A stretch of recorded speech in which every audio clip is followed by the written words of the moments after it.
Hello students, मैं दिलीप कुमार आप लोगों का अपना चैनल स्मार्ट स्टेनो पे सभी का स्वागत करता हूं। आज हम लोग प्रतिलेखन संख्या 54 को लेंगे। इसमें टोटल 500 शब्द रहेगा और 50 का स्पीड रहेगा। और जितने भी डिक्टेशन को लिखेंगे एक बार कमेंट जरूर करेंगे कितना एरर आप लोग का हो रहा है। इसके बाद आप लोग अपना स्पीड को कंटिन्यू रखेंगे क्योंकि जेएसएससी का कैलेंडर कभी भी जारी हो सकता है। अपना आप लोग तैयारी बनाए रखिएगा, ठीक है। और भी वैकेंसी आप लोग को देखने को मिलेगी। तो जाइए, चैनल को सब्सक्राइब कीजिए, लाइक कीजिए, बेल आइकन को ऑन करना ना भूलिएगा। और जितने भी कैंडिडेट नए जुड़ रहे हैं इस वीडियो के जरिए वो चैनल को सब्सक्राइब कर लेंगे क्योंकि स्टेनोग्राफर से रिलेटेड जितने भी वैकेंसीज आपको आती है आपको जल्द से जल्द प्रोवाइड करवाया जाता है। और डिक्टेशन का भी सारा काम आप लोगों को देख रहे हैं कि कम संपूर्ण हो रहा है। जेएसएससी के लिए स्पेशल हो रहा है, फिर रेलवे होगा, फिर एसएससी ग्रुप सी और डी के लिए होगा, और हिंदी और इंग्लिश दोनों डिक्टेशन इस वीडियो के इस चैनल के द्वारा आप लोग को प्रोवाइड कराया जाता है। तो चलिए आज हम लोग प्रतिलेखन संख्या 54 को लेते हैं। डिक्टेशन स्टार्ट होगा 5 सेकंड के बाद। स्टार्ट। महोदय, उस जमाने में रेलवे कर्मचारियों को भड़का कर के हड़ताल करना और फलस्वरूप एक ऐसी व्यवस्था पैदा करना जिसके कारण बंगाल के पीड़ित लोगों की सहायता न की जा सकी, उचित कार्य था। लेकिन यह कार्य मेरे घर के भाइयों ने किया था। मेरा कहना है कि केवल उपदेश से काम नहीं चलता है। जब ऐसे प्रश्न आए तो उपदेशात्मक भाषाओं में ही फंस कर न रहा जाए, बल्कि आवश्यकता है कि ऐसे प्रश्नों पर सारे राजनीतिक दल देश हित को ध्यान में रखते हुए संजीदगी से विचार करें और उन सब का हल तलाश करें। आज श्री वाजपेयी ने प्रधानमंत्री पर कुछ आक्षेप किए। वे बड़े गुस्से में थे और इतने क्रोध में थे कि उन्होंने अपने मस्तिष्क का संतुलन खो दिया था। उन्होंने आरोप लगाया कि सरकारी कर्मचारियों के प्रयास से बड़ी बड़ी सभाएं की गई। मैं वाजपेयी जी का गुस्सा और उनका असंतुलित होना समझ सकता हूँ। उन्होंने यह भी कहा कि प्रधानमंत्री जी ने इन चुनावों के बीच अपने भाषणों में जनमानस को ऊपर उठाने की कोशिश नहीं की। मूलभूत प्रश्नों को देश के सामने रखने की कोशिश नहीं की और आज जो राष्ट्रीय दिक्कतें और परेशानियां हैं उन पर जनता को शिक्षित करने की कोशिश नहीं की। प्रधानमंत्री ने अपने चुनाव भाषणों में देश के अंदर जो शक्तियां राष्ट्रीय एकता को भंग कर रही है, धर्म के नाम पर, जाति के नाम पर, भाषा के नाम पर या क्षेत्रीयता के नाम पर संकीर्णता की भावना पैदा कर रही है।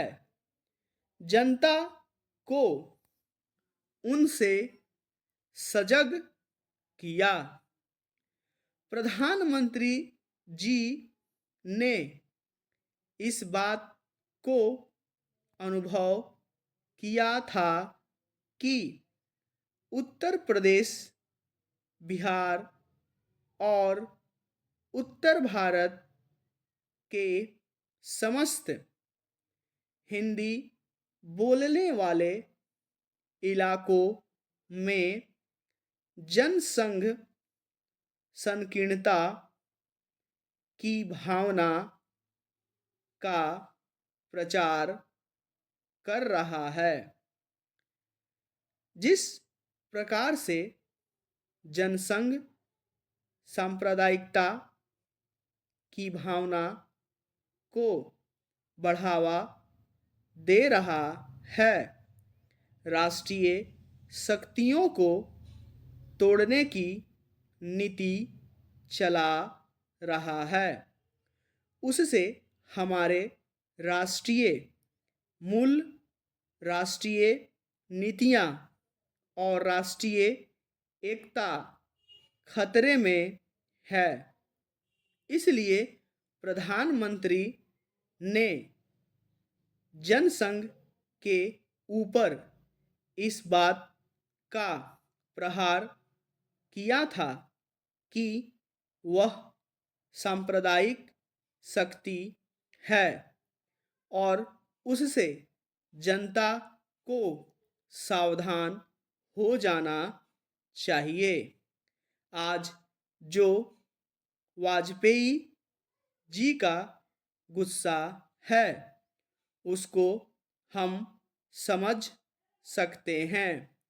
उन्होंने एक सपना देखा था, एक सुनहरा सपना, उत्तर प्रदेश में अपनी सरकार बनाने का, बिहार में अपनी पार्टी को बहुमत प्राप्त कराने का।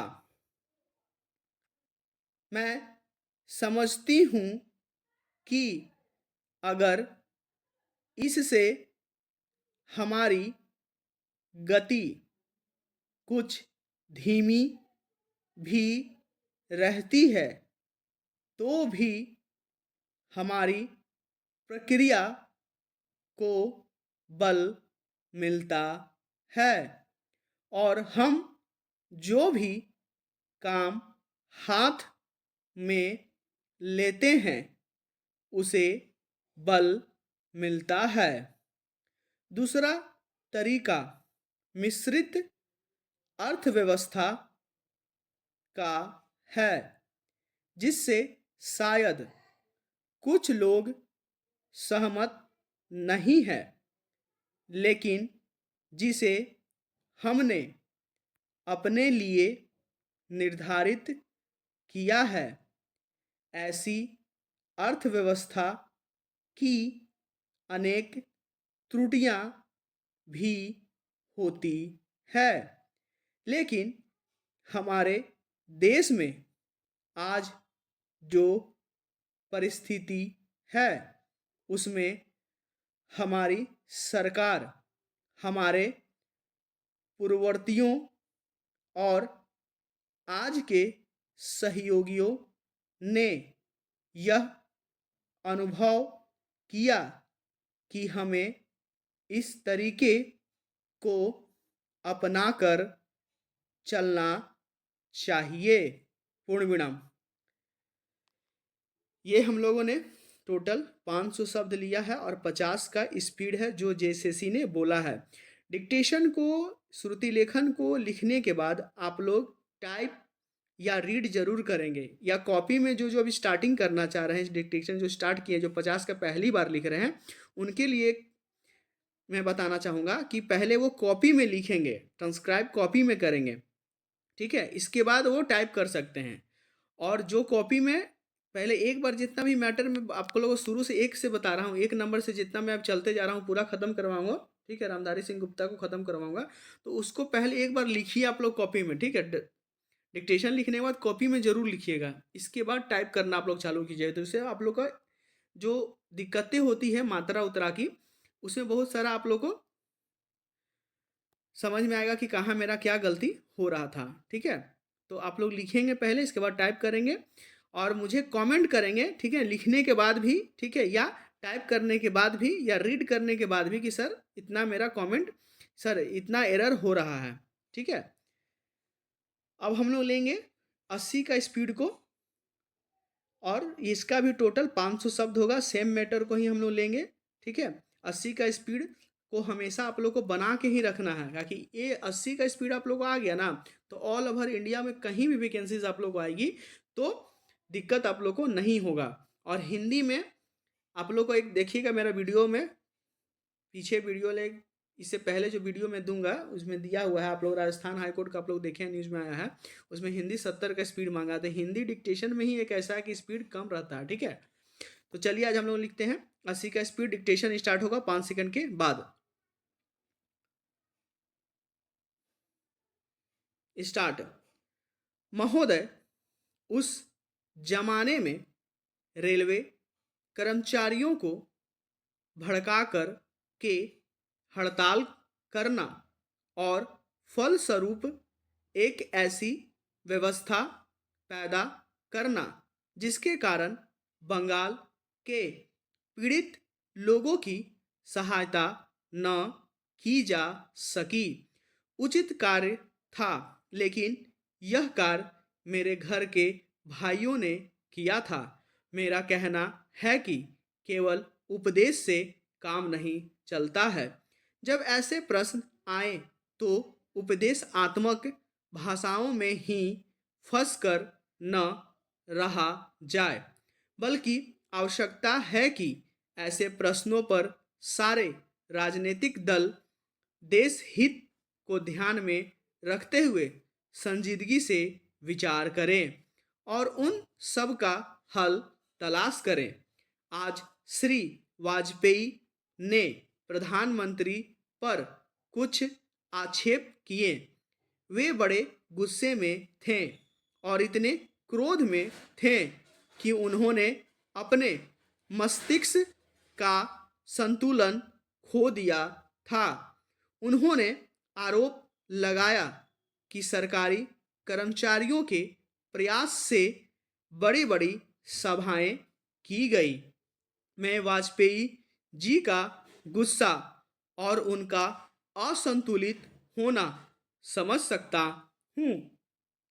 उन्होंने यह भी कहा कि प्रधानमंत्री जी ने इन चुनावों के बीच अपने भाषणों में जनमानस को ऊपर उठाने की कोशिश नहीं की, मूलभूत प्रश्नों को देश के सामने रखने की कोशिश नहीं की और आज जो राष्ट्रीय दिक्कतें और परेशानियां हैं उन पर जनता को शिक्षित करने की कोशिश नहीं की।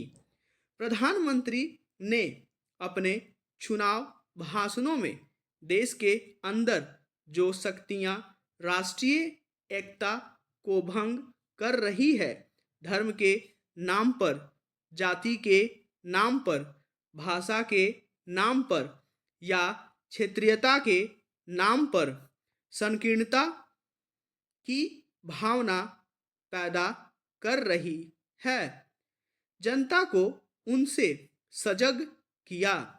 प्रधानमंत्री जी ने इस बात को अनुभव किया था कि उत्तर प्रदेश, बिहार और उत्तर भारत के समस्त हिंदी बोलने वाले इलाकों में जनसंघ संकीर्णता की भावना का प्रचार कर रहा है। जिस प्रकार से जनसंघ सांप्रदायिकता की भावना को बढ़ावा दे रहा है, राष्ट्रीय शक्तियों को तोड़ने की नीति चला रहा है, उससे हमारे राष्ट्रीय मूल, राष्ट्रीय नीतियां और राष्ट्रीय एकता खतरे में है।